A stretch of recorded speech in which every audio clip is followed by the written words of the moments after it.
Good evening, everyone. Good evening. Welcome to the listening session in the partnership of COTS and Warrior Women Against Poverty. It is so wonderful to see you all. I just have a couple of things that I want to say before I turn it over to Cheryl P. Johnson and this wonderful panel.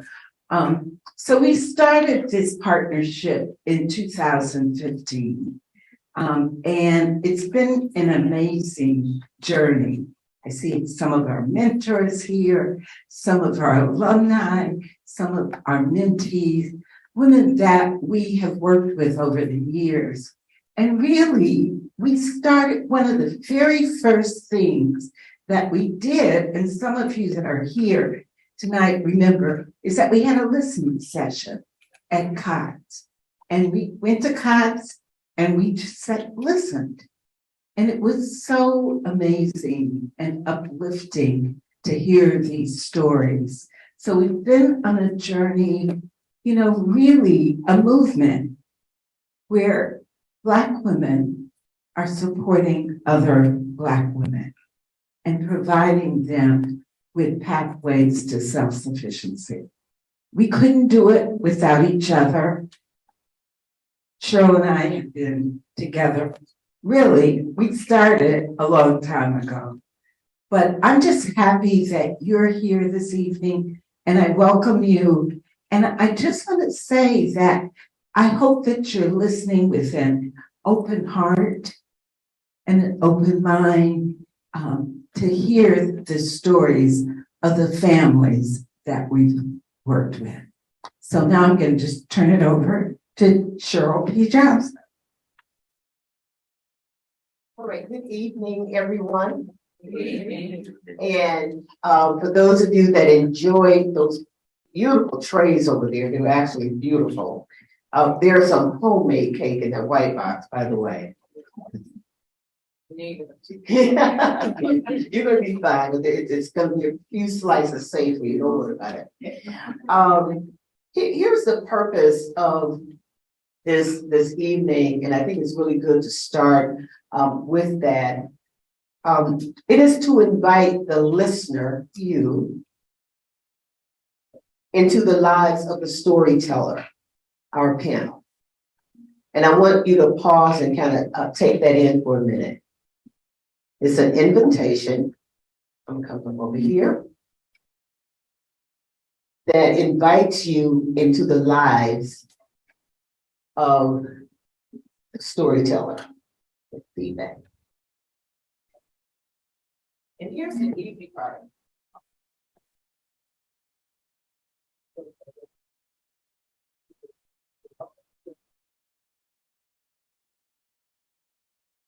Here's the easy part. The easy part is to hear, right? It's just the audible sensation. The hard part is to actually listen. So I'm going to give you two things that I want you to do this evening about listening.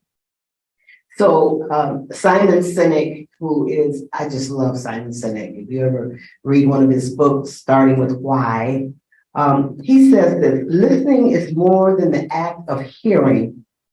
It's creating an environment where the storyteller feels heard.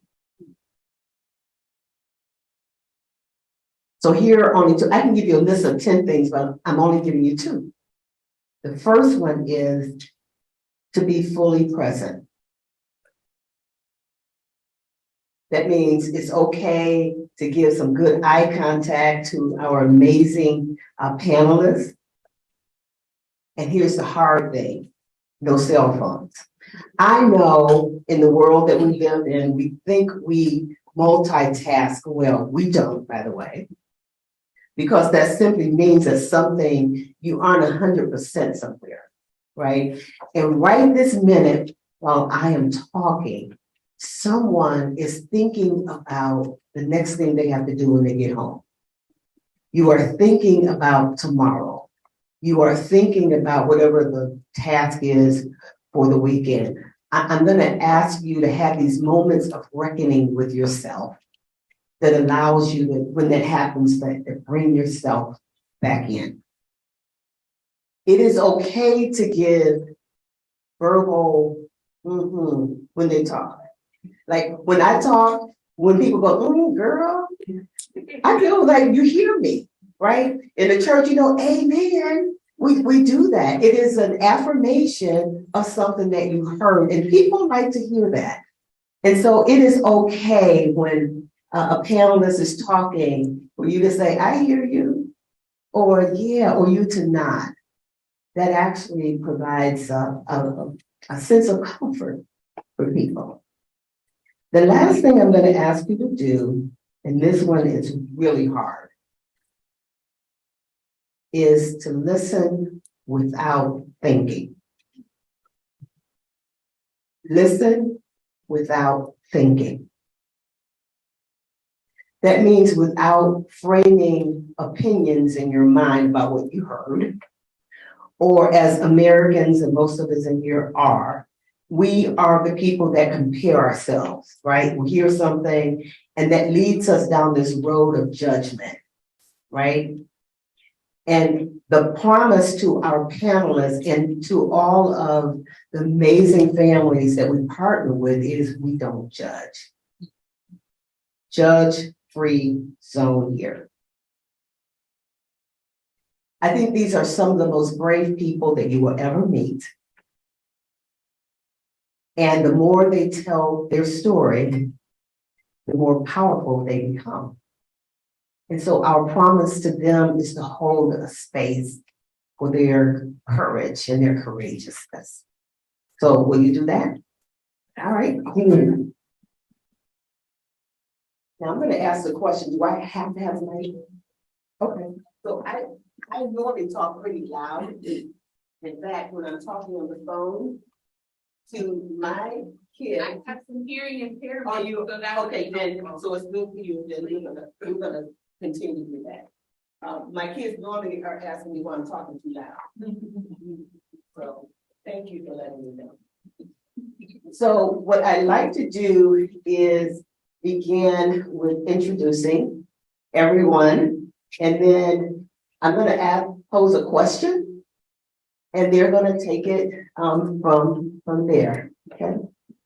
And because I love for you all to say, I do know your names, okay? But Erica, this is Alexis, Theresa, and my mentee at the very end, Miss Minion down there. I call her Miss Minion, but that's not because I'm thinking of Rachel, right?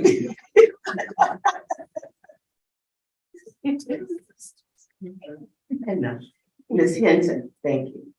So let me start with you, Alexis. If you will share just 1 or 2 minutes of what brought you to the emergency shelter. Hi, everyone. So when my daughter was about 6 months old, her mother left me, and when she left me with our daughter, her son, and her 2 daughters. She stayed gone for about 6 months, and I had no family where I live now, where we were at, and no one would come out and help me with my baby. She was too little, so I had to stop working. And slowly, about 4 or 5 months after me just staying home and going through all of our money, I had to call my church, and they let me come and sleep at the church. And after a little while, actually got to get you into gotta get you some help. And I wound up going to the other shelter that I was able to walk in, and they wanted to get me situated, put me into COTS, and the rest is history. Hello. I ended up in emergency shelter going through domestic violence with my child's father.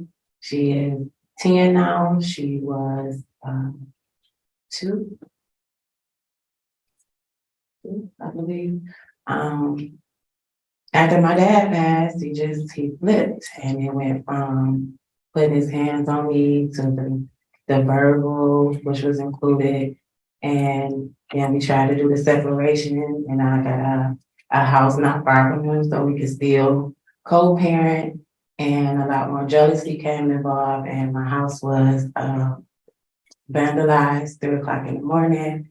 My car was vandalized, and the first person you call would be him, come help me with the kid, and find out it was him. And once I found out it was him, then it even got worse. I was being followed, sent pictures to my phone that they seen me out knowing it was from him. And the last straw was someone sent me a picture of my daughter going into the person's house that I thought she would be safe with. And it was from somebody he knew. At that point, I knew I needed to be with her and I needed to go somewhere where we could be together and be safe. And it was my last resort that I would ever end up there, but it was open arms since I walked through the doors.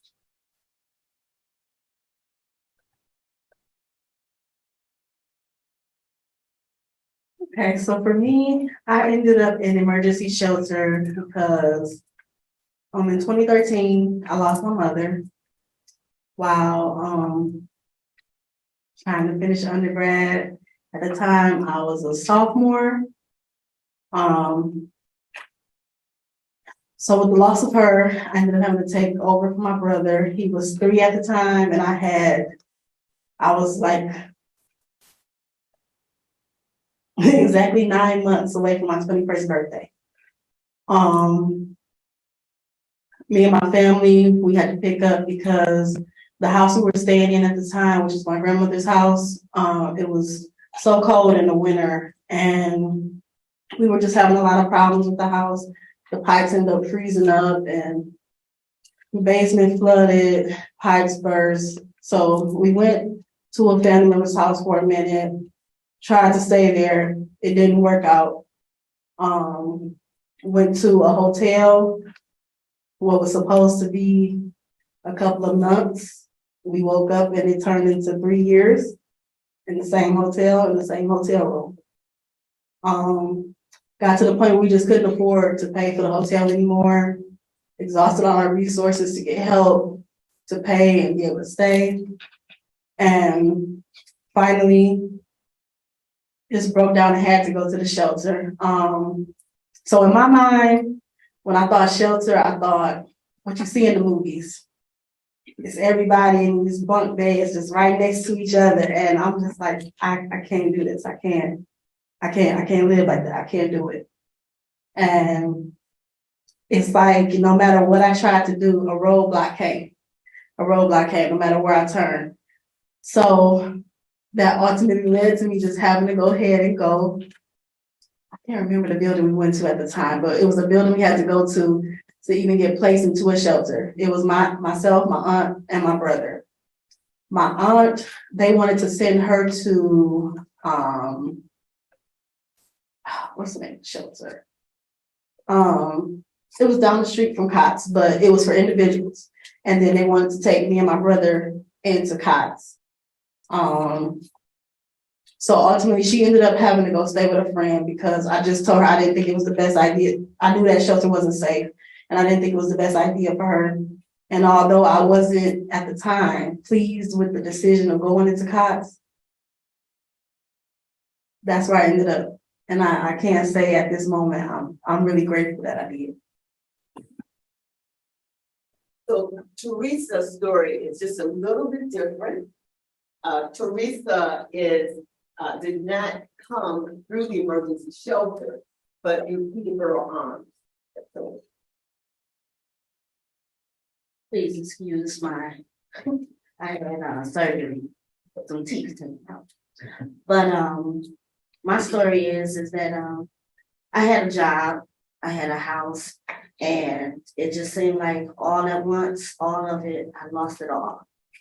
And I ended up going to live with some family members, and it separated me and my children because my children wasn't allowed at their home. So I had to leave that home and I stayed with my aunt, and I was blessed when my cousin called me and told me about Peterborough Arms. And me and my 4 sons, we left and went to Peterborough Arms. And that's how I came to Peterborough.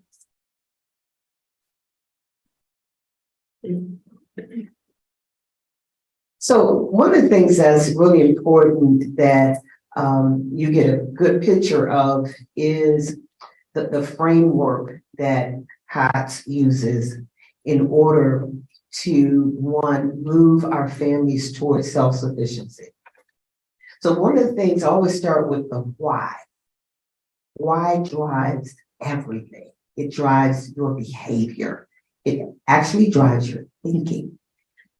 Our why is we believe that everyone should have an opportunity to succeed. That's our belief. And because we believe that, one of the things that happened about 10 years ago now is this creation of a theory of change that we refer to as the passport to self-sufficiency. And that is a theory that uses coaching as the main system in order to build relationships with our families.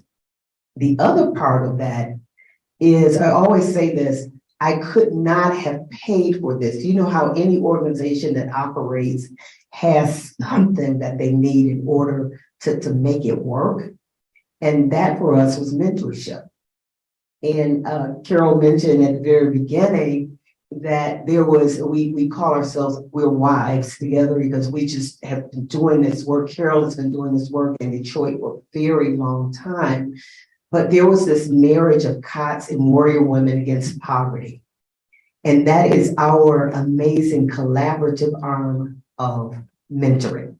And you're going to hear, at least from two of our panelists, of how that engagement is driving in their life. And here's the thing, it's not only causing a different behavior or outcomes for them, but for the children as well. That's critical that we look at the next generation. So before we go down that road, we do have a gentleman who is not in Warrior Women Against Poverty, but has the benefit of one being coached and connected to our fatherhood initiative. And so Alexis, if you will talk about how you came to working with your coach at COTS, and then if you will, I'll ask you a question about the fatherhood, and you can start with that. Fatherhood person? No, Ms. Thomas? Oh, yeah. Well, so being at COTS, they have a system where they help each family. They set a person to the family to help structure them, to see what they need, to see what's going on in their life, and everything they need to find out about them so they can start helping them. And I was blessed with a great friend of mine still, Miss Thomas. She's been remarkable. It's like you ever have someone you just can call for any situation if they got an answer for you. She pretty much that, and she's like a sister or brother to you, okay? But she's very business too. She's very driven. So they kind of appointed her to me, and it was a blessing. Every 2 days we got to hear from her, but at least once a week she'd get to sit down and talk to me. Okay, what happened this week? What's going on with your daughter? What's going on here? Did you do what I told you to do here? Did you do what I told you? She's got it all set up for you. It's a very comforting feeling to know it's so genuine. It's something very special about COTS there. It's in the air. It's something very, very, very special with the place. Yes. Okay. So the Father's Initiative, man, Mr. Edwards. I could talk about this gentleman all day. Sorry to put you on the spot, Mr. Edwards. He's here sitting right there talking to the Miss right there. He I got so lucky. The only man here, so I think they can pick me out of the crowd. He's really probably the smartest. I look up to him like a father. He's probably one of the smartest gentlemen I've ever known. I really respect him and his wife. He's been a great help to me. He still calls me and checks on me like we're family. The Father's Initiative, he started that to help out the fathers that are trying to do the right thing with their life, and he comes and asks you, what do you want to do with your life as a father? What are your what are your goals? And, he asked these types of questions. And we have important things that we want to ask. He put the fathers together so we can have other discussions about what's going on in our lives, on a man's, standpoint. Like this, I'll share this with you. This might be a little funny, but this is something I was able to ask one of the gentlemen there. What was it like for you to, change your kid when you're a girl? I never did this stuff before. You can't go on YouTube and find out how to change your baby. You get, the cops will come to your house, but you get to ask questions like that, personal questions. They'll look at you like a weirdo. Or if you say, well, how did you save up money and get your credit like this? They got a process that they did when to get my credit fixed. The bank account. There's so many different things that the Father's Initiative helps in. It's very positive place for men to meet and talk, and it's very structured. And anything that you want to talk about, you can talk about there. And you're looked at as a respectful person for asking questions and being able to listen. I'm sorry, but the mic is not working here.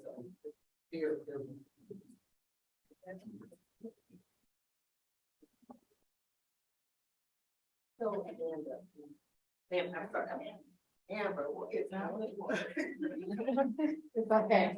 I'm glad you're my mentee, right? Amber.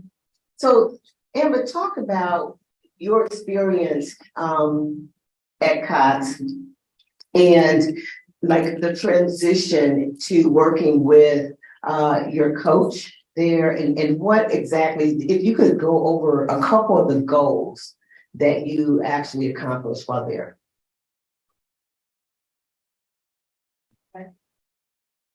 You guys here? Yeah. Better? So as I said before, like it was really hard to wrap my head around going to a shelter. So my mindset most of the time when I was in the shelter was come in, do what you have to do there, leave out, go to work, go to school, whatever you have to do, go do what you have to do, come back, do whatever they require you to do at the shelter, leave. And that's just that's how my mindset ran for the longest time at the shelter. Then I actually started to embrace it and kind of open up because I started to meet people like Erica, one of the first people I met, and we clicked immediately. Like, that's my sister. I met so many great people, so many people who allowed me to actually see and realize that the struggles or the problems that I had, I wasn't alone. With me losing my mom, that was hard, and not a lot of people get that. But I feel like God placed me there because there were other people who had been in the situation. There are other people who had their parents at the time, but I believe I was placed in their life to help them through when they dealt with the transition of one of their parents. And then we connected on other levels. It was just like, oh, what do you like to do? So we like to go out to eat. Me, Erica, and another friend of ours, like once a week we would treat each other to a lunch or, just go out, just hang out. Yeah, like I said, I met a lot of great people. It was overall, it was a good experience. I didn't see that while I was there. I could not see that at all, but I see it now. As far as coaching, oh gosh, is Ms. Walker here? Okay, so Ms. Walker was my initial coach, and I can tell you, I'm quite sure I got on her last nerve because every week I would walk in my room and there's the slip under the door. Hi, Amber. My name is Latanya Walker. I'm your coach. I just want to see when we can get together. I pick up the paper. I read it. Then I sit it down. I'm like, okay, but I still got to get out of here. I got to go to work. Got to go to school. Whatever it is I have to do. I never, throughout my entire time in the shelter, I did not take the time to talk to Ms. Walker. And that was probably one of my worst, I'm not gonna say worst, that was probably one of the biggest mistakes. Because once I actually truly got to know her, once I was housed and, got everything in order, Ms. Walker is a great person. And she was a big, big cheerleader. Like even though she couldn't never get in contact with me, she still continued to push, she still continued to reach out. And I was just telling Theresa earlier, she asked me, well, what made you continue with the coaching? And I told her that Ms. Walker didn't give me the choice. She continued to keep pushing me and reaching out. Amber, I want to invite you to this. Amber, I want to invite you to that. And I'm saying, okay, all right. And then I found that I actually enjoyed it. It connected me with other women and other ladies that I didn't get the experience to meet. People who are alumni, people who are accomplished. I just got to see a whole different world. What was the final question? So, and here's what's important, because now I want to step you into Warrior Woman, but you heard her say during the entire time that she was at COTS, she would not see a coach. And that's not uncommon. We always say, and Dale says this, we never close the door. In fact, we find that when some of our families move into housing, and I believe, Erica, you also had this experience of coming back, right? To saying, I need to be coached. There's this realization that I need a coach.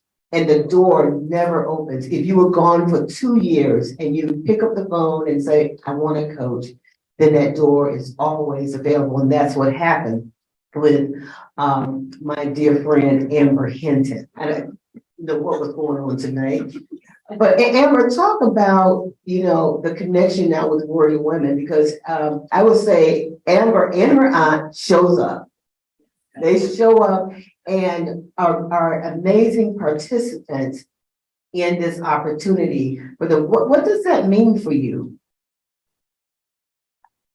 Okay, well, can I start here first? So let me just tell you guys about Miss Cheryl P. Johnson. So The name right. while at COTS, there was an event that they were having. It was a tea. And I don't know how I got selected to come to this tea, but I believe it was Miss Walker yet again.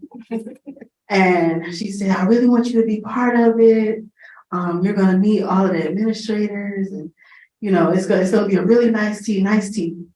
So we came together and we were making fascinators and hats. We did that with Asha. And I think Asha was actually the one that came with the idea of a big fascinator. I did not know what a fascinator was until we made it. I ended up sitting with Miss Johnson somehow. And she asked me a question. We just talked for a little bit, but it was like small talk for me. If anybody knows me, I'm not a big talker, truly. I'm talking a lot now, but I do not talk a lot, seriously. But she just kept talking to me, kept talking. And she discovered at some point that she loved me. And she said, like 5 minutes into our conversation, she was just like, oh, I want her. This is my mentee right here. I want her.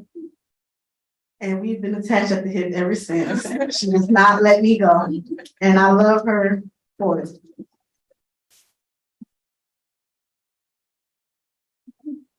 So with that being said, that was when I got introduced to the Warrior Women world. And let me tell you, Warrior Women is such a beautiful program. I am so grateful to you ladies for it. Beyond the experience, because I experienced so much that I've never experienced before. But beyond those experiences, the conversations, the support, even though you're assigned to a coach or a mentor, everybody's your mentor. Everybody looks out for you. We all encourage each other. And I'm so grateful to all of you women that truly is. And I just pray that, I can stay part of the program for years to come. And hopefully one day I'll be able to be a mentor myself. That's the plan, right? That's the plan. And when you pass that, mic, please, right next door. Thank you. Talk about your experience with your coach now at Peterborough Arms, because you're engaging now. Talk about that experience and what's happening, the particular goals that you're working on. My coach is Shanithia Johns, and when I met her, I knew it was nothing but God. She was heaven sent. She was understanding. She was someone that you could talk to, and she would always tell, "Hey sis, and that made me feel good. She wanted to know my goals. She was interested in not just me, but my goals. And some of the goals that I wanted to accomplish was to have a better relationship with my sons. I have 4 sons, ranging from the age of 23, 21, 19, and I have an 11-year-old. And raising them was not easy at all, especially when you don't have a support system to encourage you to do better. So I said, when we sat down, after that, we sat down and she said, "Well, Theresa, what are some of the things that you and your sons do together?" And I told her, I said, we watch TV, we laugh, we always have a good time, but it just seems as if, it seems like I'm lacking when it comes to raising men. And when I told her my story, she said, "You did an amazing job with my children." And one of them went to college. Other one is going to college, and one of them is working to go to college, and it's just God all around. And I'm just so blessed. And that was one of my goals. And the other goal was to get my just my life together, me together. And that was something that I had to work on individually, because my mother died when I was 7. And that was all that I had. So when I was brought from Chicago to here, I had family members, but I was always dogged, mistreated. But in a sense, I'm grateful because they took me to church.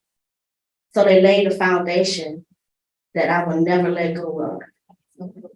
And so that was one of my goals. And I wanted to go to training to become a CNA. So now I am studying to become a CNA.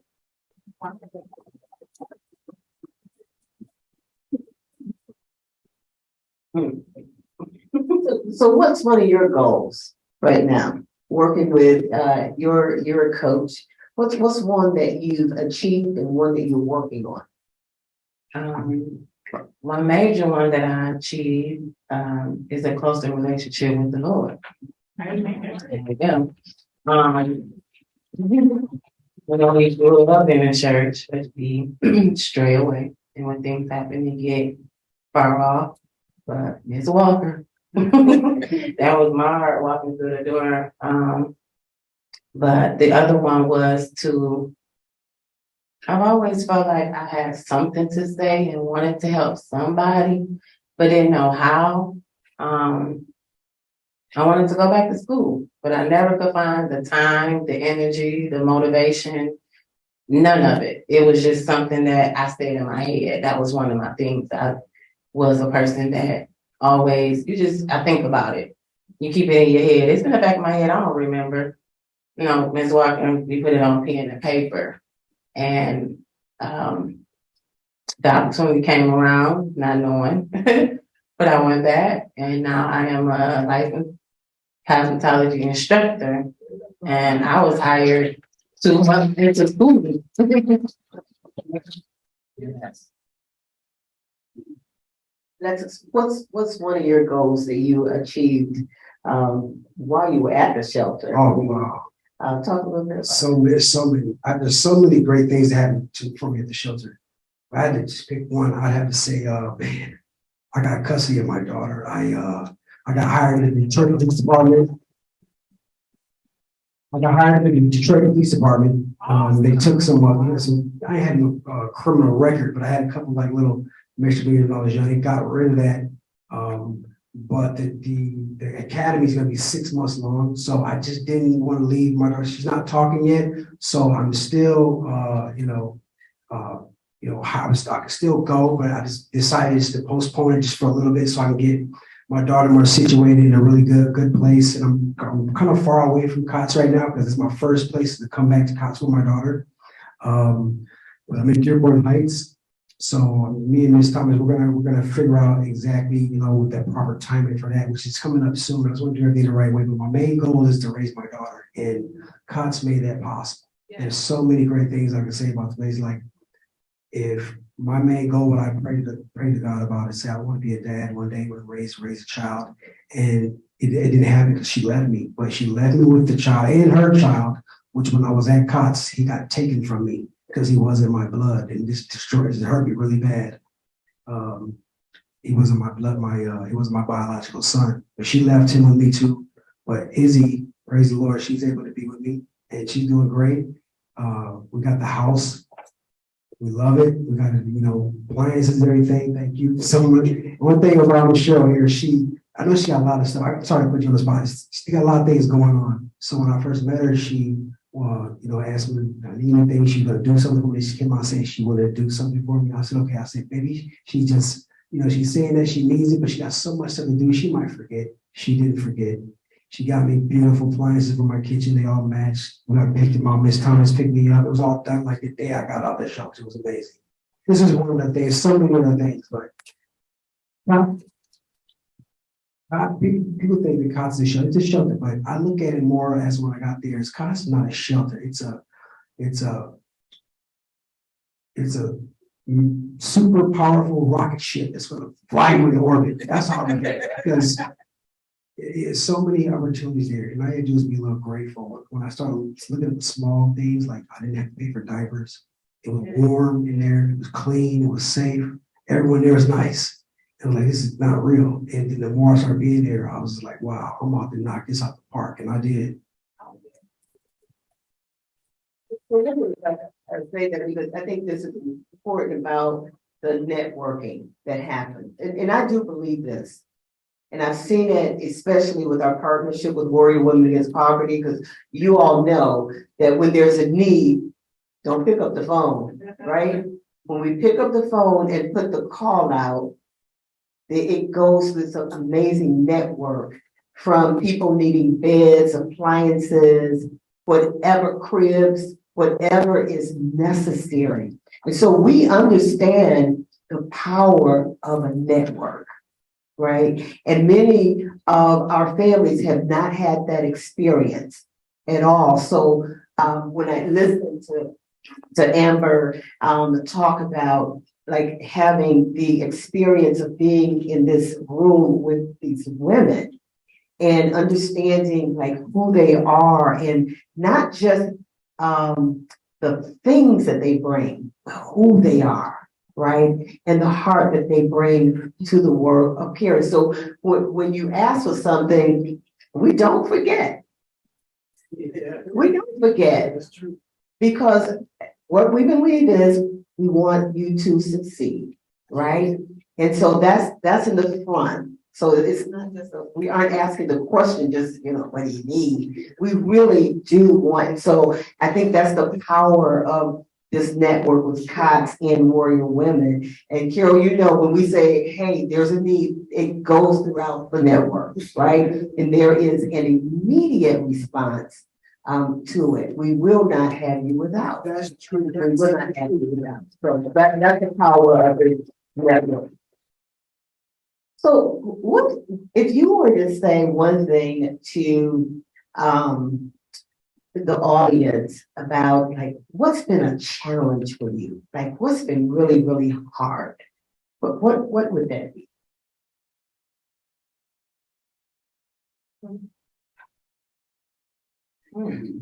Good question. I would say probably realization that our life journey is not all about us. Other than that, looking back and seeing how long it took for me to actually open my eyes, realizing, but being grateful that even during the journey, he still loved me, and it is people that still love us, and it is still help. Theresa? What has been a big challenge for me is to trust. I have an issue with trusting because people that I did trust always put me down, dogged me, mistreated me, and I had a huge issue with trust, and I still have it. Sometimes I get very offensive when people give me constructive criticism. It's because I just feel as if no one protected me.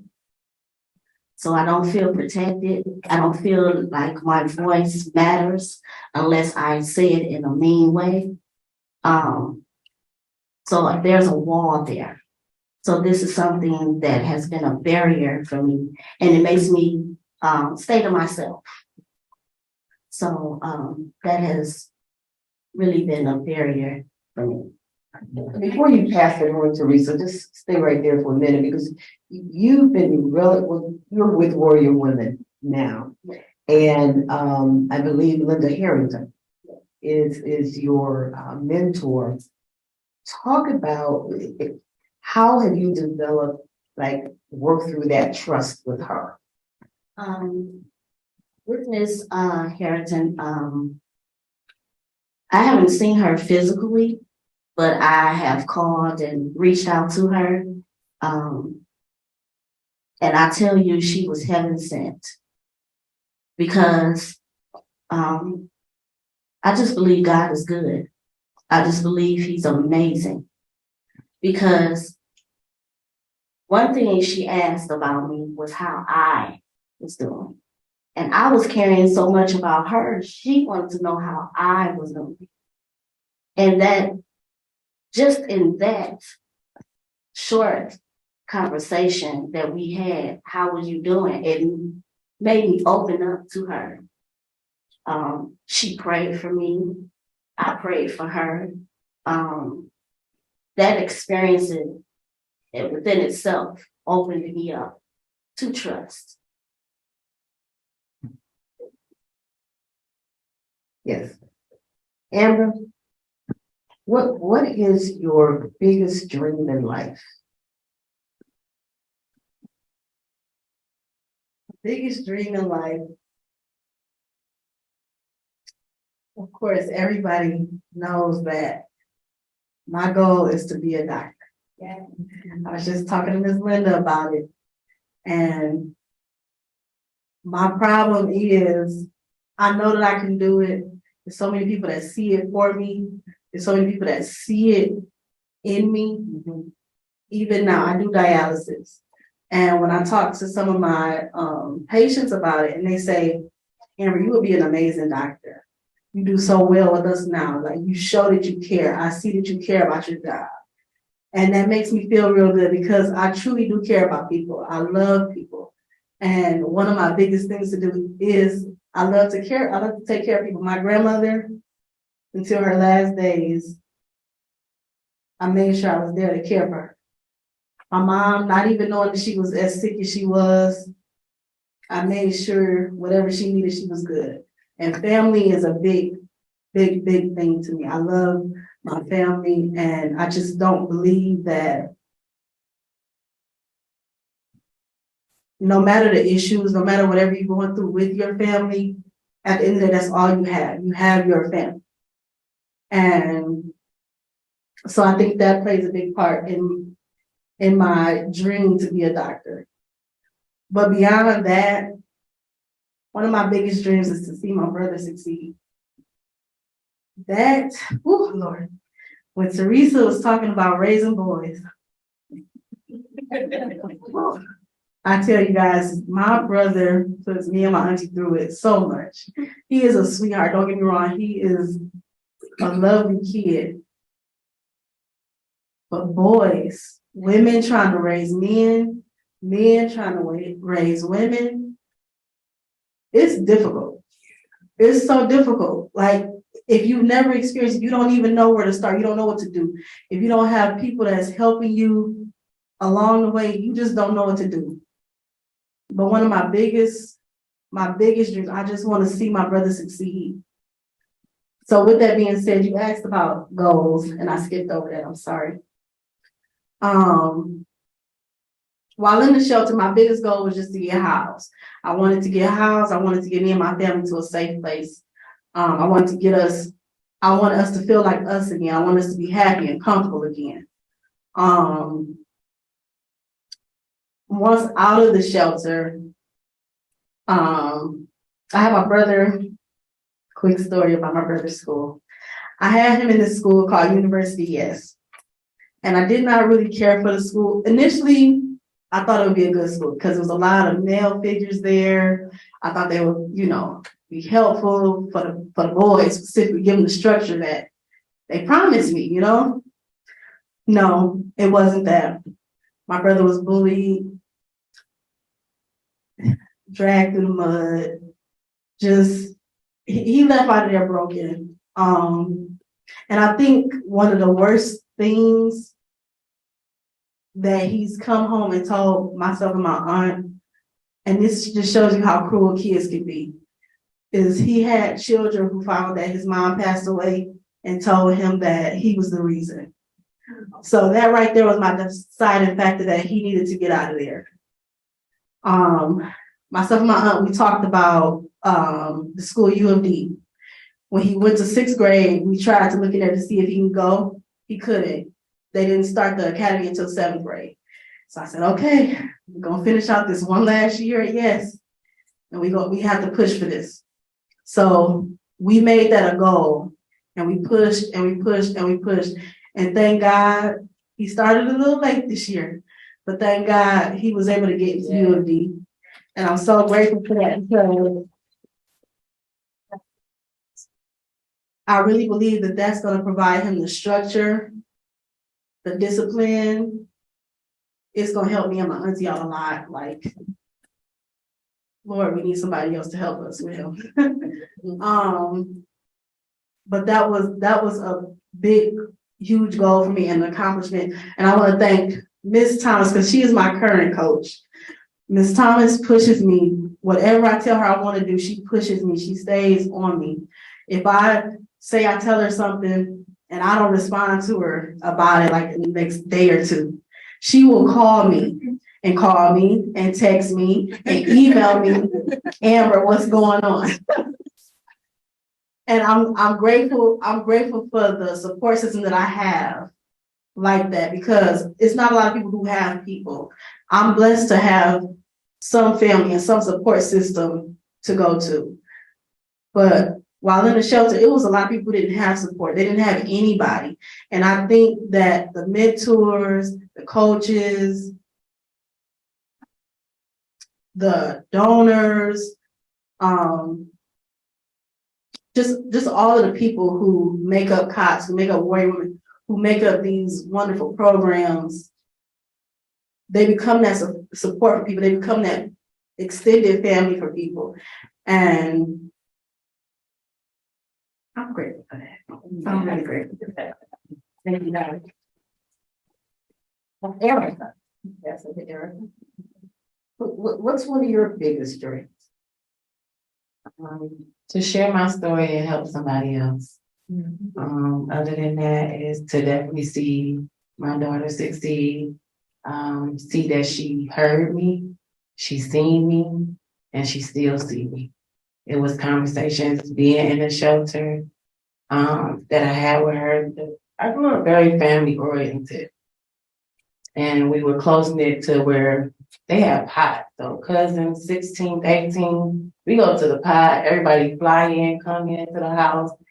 But when I got pregnant, it seemed like everybody scattered. So I don't feel like my daughter understood where I came from or how it is to have family. But even if, no matter who come, who go, you have to keep going. Pick up, cry, kick, scream, pick up and keep going. So my story, if it helps somebody else to get out of that dark place and to know that there is light on the other side, that's what helped me.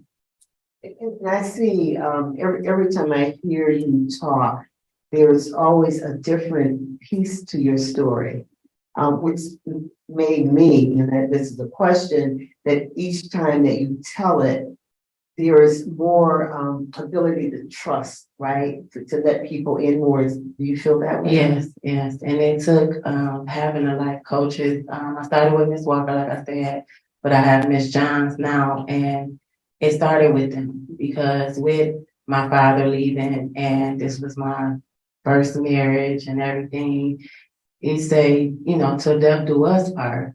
And how dare you be the one that want to send me to my death? So that tore away my trust. I've always been an open and a friendly person. I've been doing hair since I was 9. In the shop at 13. I was going to COTS school while in high school, but 3 months before graduation, my dad was robbed and shot and he was alive, but he ended up with I've been through a lot this year. That's why you keep hearing different parts. Ended up with a feeding tube and a trach. So I left hair school then. But then on his after coming out of the rehabilitation part of it, he still was in the hospital. He told me, baby, your life still goes on. Whether I lay here, you know, until my last days or I get up tomorrow, I need you to live. So, you know, those little quotes from your parents and elders and guardians, it come back around and it hits you at different times in life. So when I met Ms. Walker and she was that one, what we doing now? What we about to do? What we gonna write down? It put me back in that perspective, like we have to get up, you know. It was another story I had wrote down I wanted to share that helps keep me going, and that is they made him carry his cross. They pierced him in his side. They hung him wide. But on that third day, what do? You rise. We got to get up. We got to kick, cry, kick, scream, go through it, and then get up. And it's those hard days that I didn't think I would come out of this. How did I end up here, first of all? But I didn't think I would come out of it. And it was hearing those quotes and hearing Ms. Walker and Ms. Sean saying, you gotta keep on. But you hit those roadblocks and you're like, I'm over it. I done did everything I thought I knew how to do. But then Ms. Johnson and Ms. Walker always remind me, you study saying what you did. And then Auntie reminded me again today, stop making plans. I said, what I want to do, stop making plans. Just live, enjoy the journey, love one another. So yeah, my biggest dream is to share my story enough to save somebody, because there was days I didn't want to be here. And I know other people has felt like that. But today, me, oh, I'm here, y'all. We here. So what's one of your biggest dreams for your daughter? Thank you for asking that question. Oh man, she makes me so happy. I want my daughter to grow up and be like you. I want her to be someone like you. That's what I want.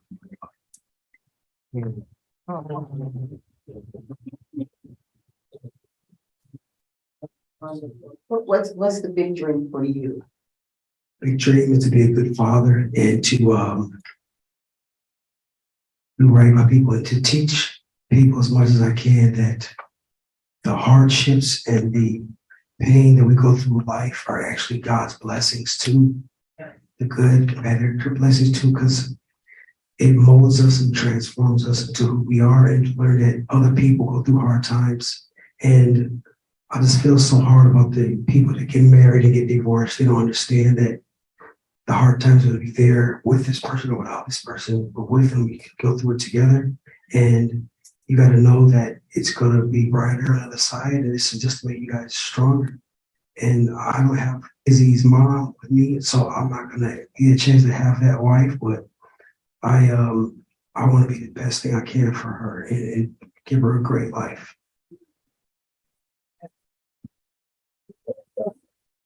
You were thinking about being police officers. Why? Well, I spent 20 years of my life since I was about 18 fighting as a professional boxer. I fought on ESPN, Sports, HBO, Showtime, fought my whole life, Las Vegas. And I never wanted to be like this millionaire boxer. I just wanted to go out there to fight, to show that I was a man and that I was physically a champion. I want to be a champion so people will respect me, so I can teach people, people listen to me. So when I was fighting, everyone would listen to me. It was good because I had good messages and I was honest about a lot of things. And I learned a lot of kids listen to me. But right after that, I didn't know what to do because I'm not that educated. I was spending my life as a fighter. And then God said, I taught you how to fight because you're going to be out here protecting people. And I go, really? He goes, yeah. He wants me to go out there. And I always had the ability to keep people safe. Like, none of you guys know me, but if a grizzly bear walked me here, I would walk right in front of him. I would not let him get off. I'd fight this guy. I would do it. I know I get ripped in half, but I go right at it. No, I was born like that. So I want to keep people safe. I want to be trained.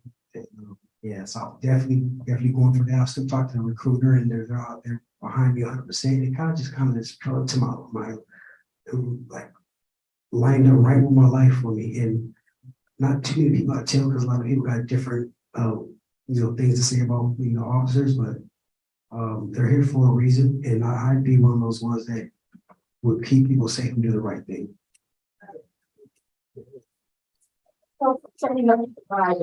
He's just so blessed to have you, right? Because we all want somebody to do that, right? Go fight the grizzly. So let's end on this note. Lex, we'll start with you and down. When you look at this audience and just take a minute to just look at every face, right? That's nice. That's good looking people.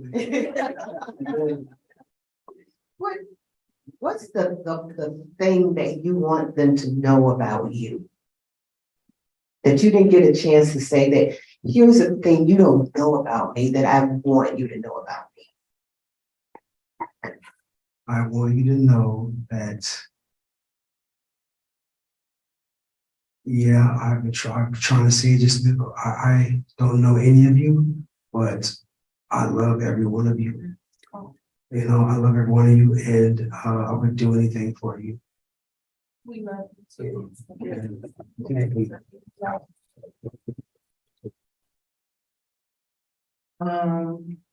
I would want y'all to know that I'm a mess on a mission.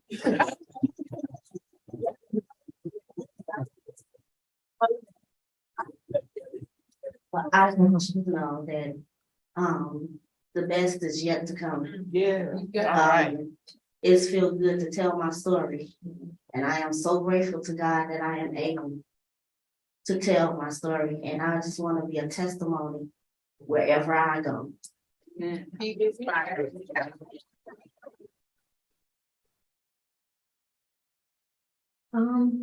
What I want you guys to know about me is that I have found about myself that I am very resilient. I have learned how to adjust. I never thought that I could deal with change, but I actually do pretty good with change. I am stronger than I could ever even imagine.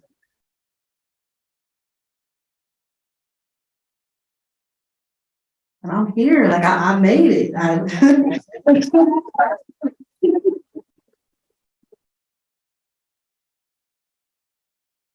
And there's so much more life still left to live for all of us. That's right. So much more.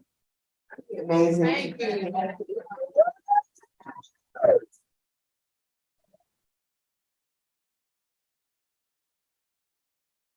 So Amber and I went to dinner a couple of weeks ago, right? This was the hardest thing for me to do. Amber wanted to take me to dinner. And when the bill came, I'm like, I'm gonna pay this bill. She would not let me. She would not let me. And although I felt really bad about that, I let her pay the bill. Right? Thank you. And but when I got in my car, I was thinking, like I've known you now for a few years, and to see like how you come full circle, right? And to hear you say that there's still more, like there's still more. And there was a question I was going to ask you. Let me ask you this. With Warrior Women, like out of all the workshops and the fun events that we've done, what's been your favorite? It's been a lot. Yes.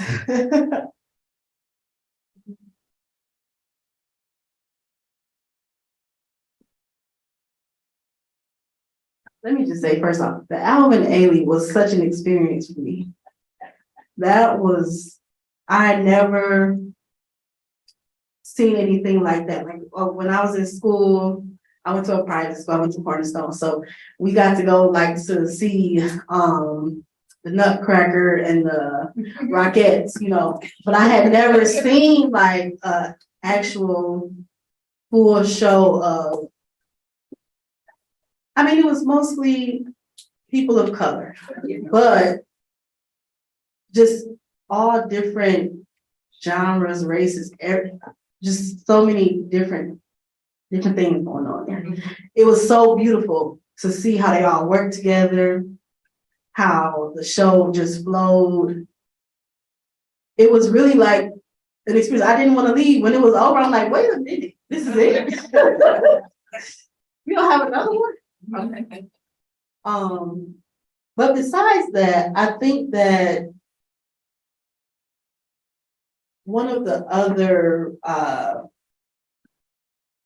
gonna say gatherings instead of programs, is when we get together for Christmas. Christmas is one of my favorite holidays, and as I said, like family is a big thing to me. And Christmas, when I get together with people for Christmas, especially, it puts me back. Like it makes me think back to my old days, my family, and it's all getting together. And it's just so nice to be able to, just celebrate, have fun, still encouraging and praying for each other, loving on one another, but being able to just actually just be there and just enjoy. Like it's no effort to it, it's no work to it. It's just we're all just here and we're actually genuinely enjoying each other's company for a few hours. I wish that would never end too, but I know it has to at some point. But I think those two events for sure have been some that stick out to me the most. Will you put your hands together and say thank you?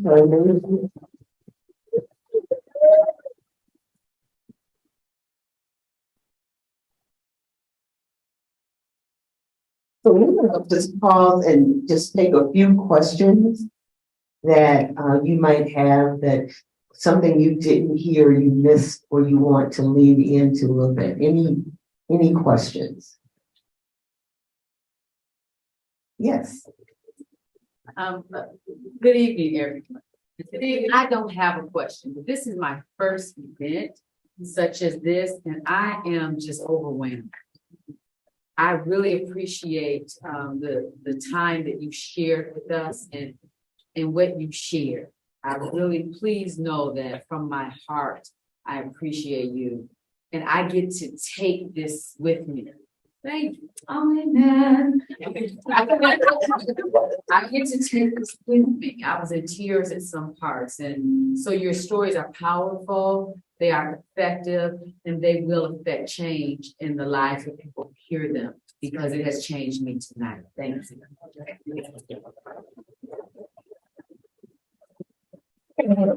Auntie's up here. Deanna. Hello, everybody. I just wanted to ask Lex. Okay. When Amber and my nephew went into the shelter, you know, in my mind, I always thought it was just women and children. Was it hard for you? Was it hard for you to take that step and go into that shelter? Yes, yeah, I just didn't think I was supposed to be there because I was a man, but I didn't know what to do with my 6-month-old daughter. I didn't know what to do. I was scared. And like I said, I'm a professional boxer, but I was scared to have this baby. So I thought I could take her. I know I could do it. And then I had a son who was my son I raised since the baby was born. I thought he was mine when he came out. His mom was still, it's still the story, but I had him with me too. And I'm in there and I'm like, what do I do here? And I had so much support that went away real fast. I didn't feel it was be there. They kept telling me how courageous I was, how much strength I had to do this, to be a dad and do this. And it made me feel great about, stepping up and doing the right thing. Not leaving my kids to go somewhere, I was like, no way, I can't let them go anywhere. They had to take him from me. He took Abel from me, but it was like a legal, proper thing to do. Plus, he's in a good family. He's back with his biological father that never knew him. So he got married again. But that was really hard for me. But thank you for asking the question. I just have to tell you that that's amazing. And you, besides fighting at the grizzly, you are definitely a mentor to young men who will hear your story. Yes. So I know you now.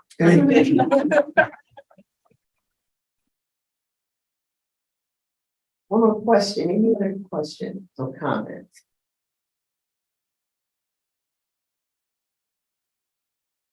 Hello, so I just want to tell all of you, I love y'all. And thank y'all for sharing a part of y'all and just getting to know y'all a little better. It was that for me, especially with you, Ms. Marshall, because I always knew there was something hidden, but thank you for sharing, because it helped me understand you that much more. But I do want to ask you all a question, just in one word, if you can share with all of us, how are you feeling right now? In just one word. Successful. Less than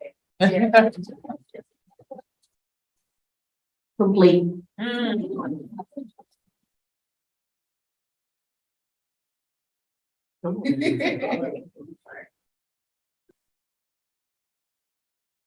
At peace.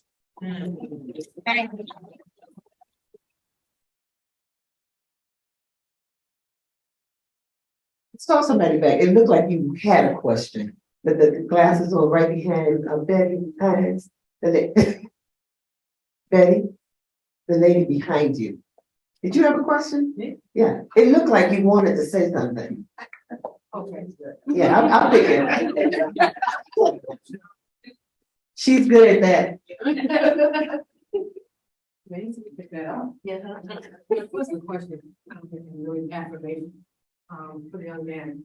I met him because I was coming in downstairs and several of us were asking where was the event. And then I would say hello to people in the group. And I said a special hello. Was that your daughter you were holding? Yes, ma'am. The look of love on your face when you were holding her. Really said her. He was holding her and the way he looked down at her touched my heart. It would have been a little couple more words of conversation. We were all trying to find out where to go. But God bless all of you, and a special double blessing with your dad.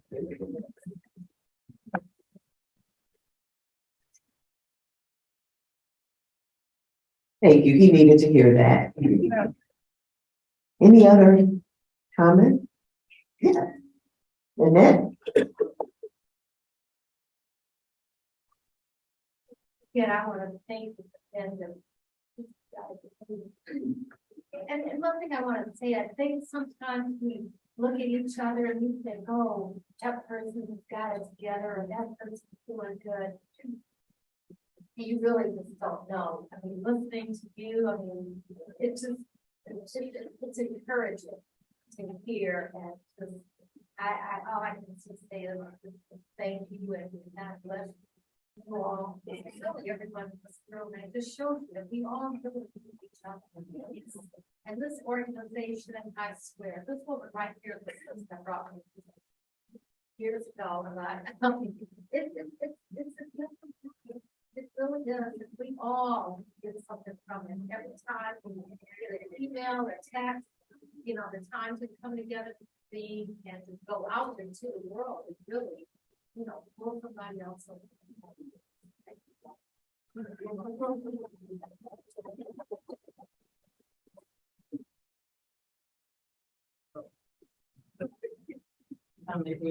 Well, I don't blame her having me and certainly to the team panel.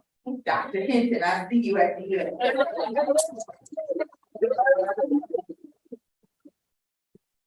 I'm from a local organization where we do prenatal care and we do kind of supportive prenatal care. So we're building the first birth center in the city.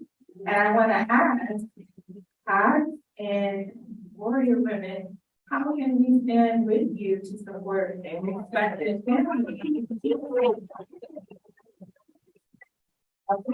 When that call goes out that you might have a pregnant family or an expectant family, like we have supports for dads too.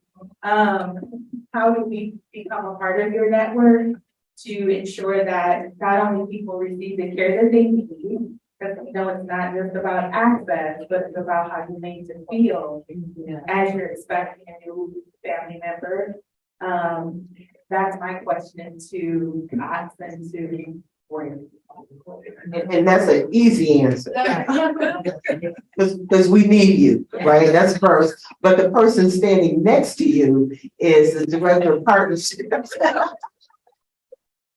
Wow. And so please just connect, and Nikki will connect you with both Warrior Women and with COTS. So thank you for that. All right, Cheryl, our job is done.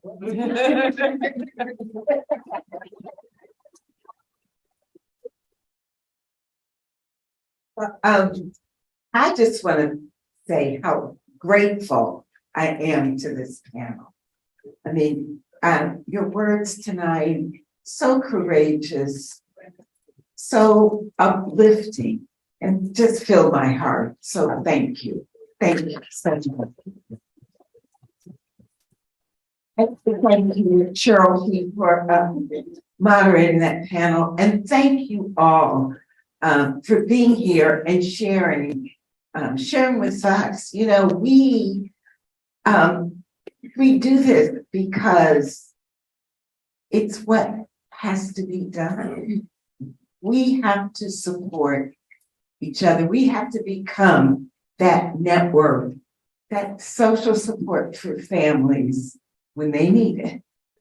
And even as they're growing, we are going to be there always. So I want to say we are always Warrior Women Against Poverty looking for mentors and members, and you are welcome to join us. I encourage you to learn more about our work. I'm going to say that I have grown so much myself from being in this project. And I wish you could have heard all their stories of the mentees that we've been working with over the years. You'd be just amazed and fulfilled yourself. So thank you all for coming, for being with us and joining us in this movement. You have a good, safe evening. Drive safely and please help yourself to the rest of the refreshments. And if you want to just have some great words for our panelists, they are here.